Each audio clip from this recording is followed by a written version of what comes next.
Sanctus, Sanctus, Sanctus Dominus Deus Sabaoth. Salam jumpa kembali saudara-saudariku yang terkasih dalam Tuhan kita Yesus Kristus. Salam sejahtera untuk kita semua. Berkat Allah yang Maha Kuasa senantiasa menyertai kita. Marilah kita mendengarkan dan merenungkan bacaan-bacaan kitab suci hari Kamis tanggal 15 Mei tahun 2025. Dalam nama Bapa dan Putra dan Roh Kudus. Amin.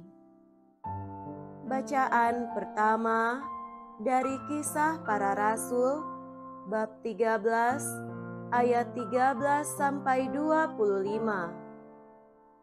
Dalam perjalanannya, Paulus dan kawan-kawannya meninggalkan Pafos dan berlayar ke Perga di Pamfilia. Tetapi Yohanes meninggalkan mereka, lalu kembali ke Yerusalem. Dari Perga, Paulus dan kawan-kawannya melanjutkan perjalanan mereka, lalu tiba di Antiokhia di Pisidia. Pada hari Sabat, mereka pergi ke rumah ibadat, lalu duduk di situ.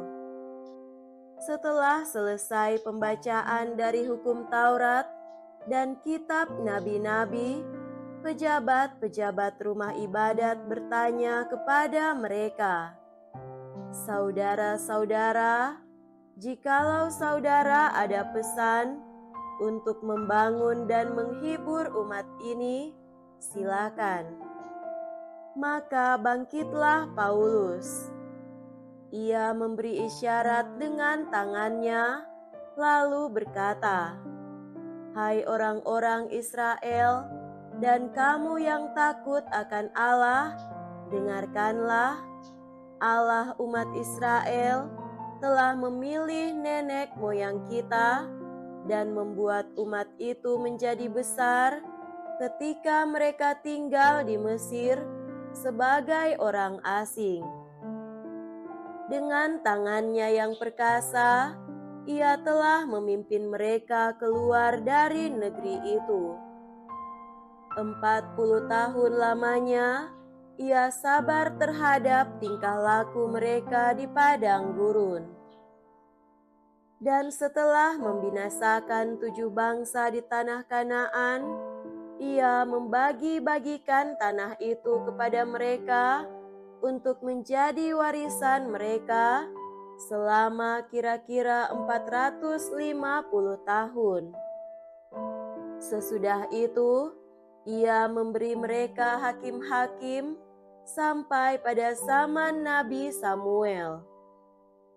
Kemudian mereka meminta seorang raja, dan Allah memberikan kepada mereka Saul bin Kish dari suku Benyamin 40 tahun lamanya.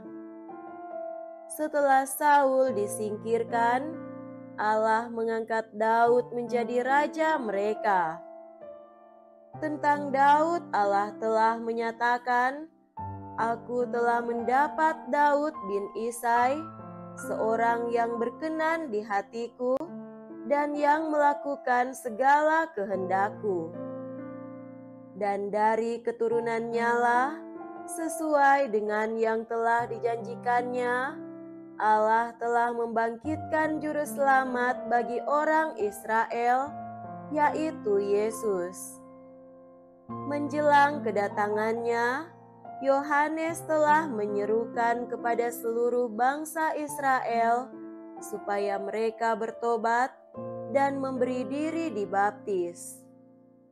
Dan ketika hampir selesai menunaikan tugasnya, Yohanes berkata, "Aku bukanlah dia yang kamu sangka, tetapi ia akan datang kemudian daripadaku. Membuka kasut dari kakinya pun aku tidak layak. Demikianlah sabda Tuhan. Syukur kepada Allah.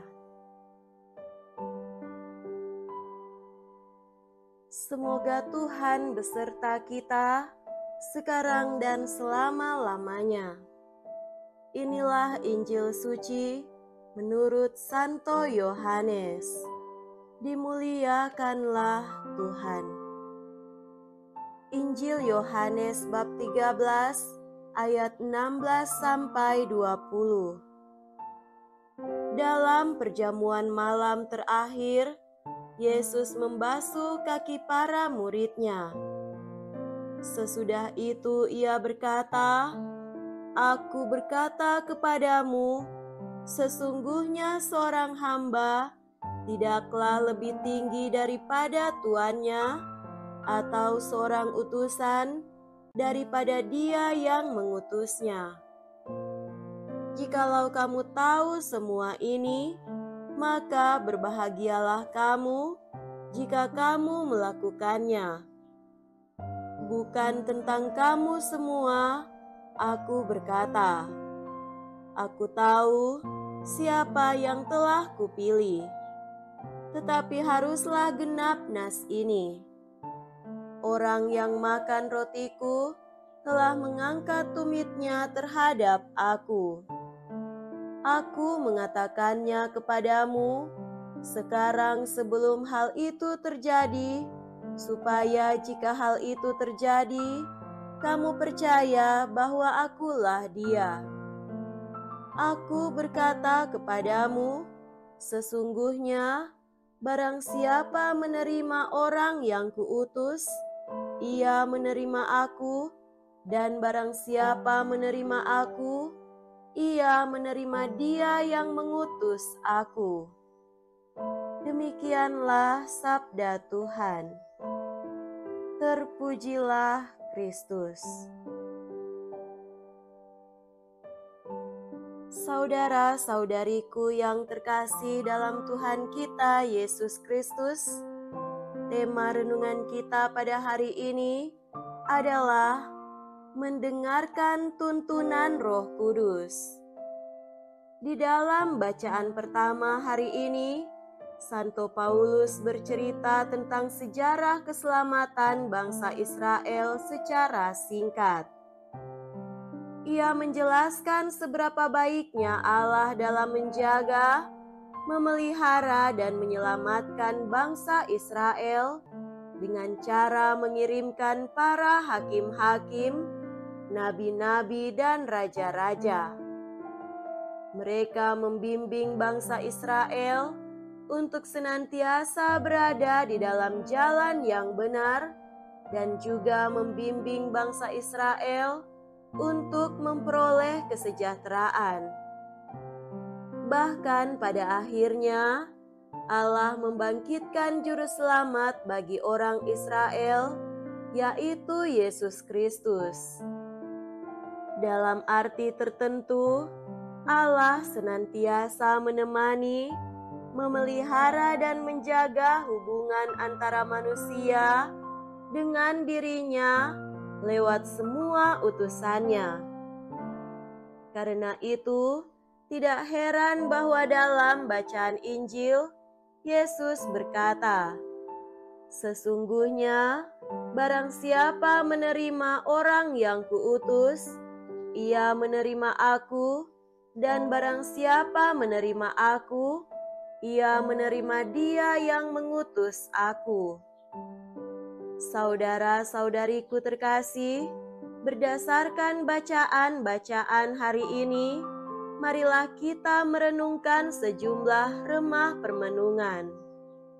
Pertama, sejarah singkat penyertaan Allah bagi bangsa Israel hendak menguatkan kita semua bahwa Allah tidak membiarkan kita berjalan sendirian. Allah akan mengirimkan utusan-utusannya untuk membimbing dan menuntun kita. utusan-utusan Allah itu bisa dimaknai secara baru, yaitu sejumlah orang-orang baik dan benar yang memiliki kehendak baik dalam membantu proses pertumbuh kembangan diri kita. Kedua, di dalam bacaan Injil, Yesus mengatakan, "Barang siapa menerima orang yang kuutus, ia menerima aku." Dalam hidup ini, patut kita senantiasa menghadirkan Roh Kudus melalui keheningan batin dan berusaha mendengarkan tuntunannya di dalam hidup kita. Berdoa tidak hanya berarti bercakap-cakap dengan Tuhan, tetapi juga masuk ke dalam keheningan dan mendengarkan tuntunan dan bimbingan Roh Kudus di dalam hidup kita. Kita akan tahu bahwa tuntunan itu berasal dari Roh Kudus jika hal tersebut memberikan energi dan semangat positif di dalam diri untuk melakukannya, dan dalam pelaksanaannya, hal itu akan semakin mendewasakan diri kita. Semoga demikian. Amin. Dalam nama Bapa dan Putra dan Roh Kudus. Amin.